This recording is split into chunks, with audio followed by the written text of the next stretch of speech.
તરફ પંચમહાલ કાલોલ મામલતદાર કચેરીમાં circle officer રૂપિયા 10,000ની લાંચ લેતા ગોધરા એસીબીના હાથે રંગે ઝડપાયો હતો।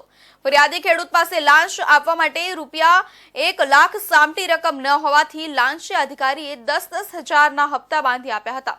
સર્કલ ઓફિસરની તપાસ અધિકારી મહીસાગર એસીબીએ લાંચીય અધિકારી રાકેશ સુથારિયાના રિમાન્ડ મંજૂર કરવા કોર્ટમાં રજૂ કરતા કોર્ટે 2 દિવસના રિમાન્ડ મંજૂર કરવામાં આવ્યા છે। અત્યાર સુધી ગાડી, ઘર અને ઘર વપરાશ માટેની તમામ સાધન સામગ્રી, મોબાઈલ સહિતની ચીજ વસ્તુઓ હપ્તા પદ્ધતિથી મળતી હોવાનું સાંભળ્યું હશે, પરંતુ સરકારી કચેરીઓમાં લાંચની રકમ ચૂકવવામાં પણ હપ્તાની સગવડ કરી આપવામાં આવતી હોય તે કદાચ પહેલીવારમાં સાંભળવામાં આવ્યું છે।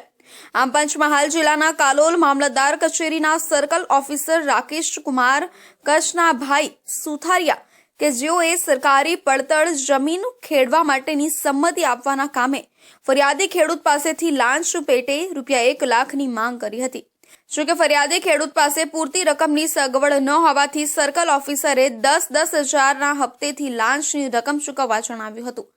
જોકે જાગૃત ફરિયાદીએ એસીબીનો સંપર્ક કરતા ગોધરા એસીબી ટીમ દ્વારા છટકું ગોઠવી લાંચ સર્કલ ઓફિસર રાકેશ કુમાર કસના ભાઈ સુથારિયાને પ્રથમ લાંચના હપ્તા પેટેની રકમ રૂપિયા 10,000ની લાંચ લેતા રંગે હાથ ઝડપી લીધા હતા।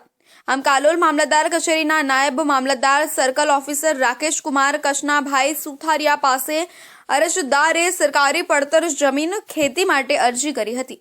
સર્કલ ઓફિસરે સરકારી પડતર જમીન મેળવવા 1 લાખ રૂપિયાની લાંચ માંગી હતી।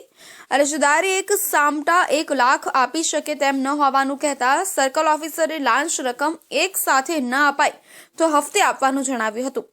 અરજદારે લાંચની રકમ આપવા માંગતા ન હોવાથી ગોધરા એસીબી મથકે પોલીસ ફરિયાદ નોંધાવી હતી। મંગળવારે કાલોલ મામલતદાર કચેરીના સર્કલ ઓફિસર રાકેશ સુથારિયા અરજદાર પાસેથી લાંચનો રકમનો રૂપિયા 10,000નો હપ્તો લેતા ગોધરા એસીબી પોલીસે પકડી પાડીને ગુનો નોંધ્યો હતો।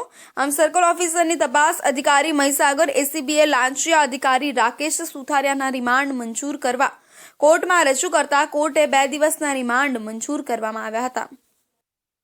તો આ તરફ ભાવનગર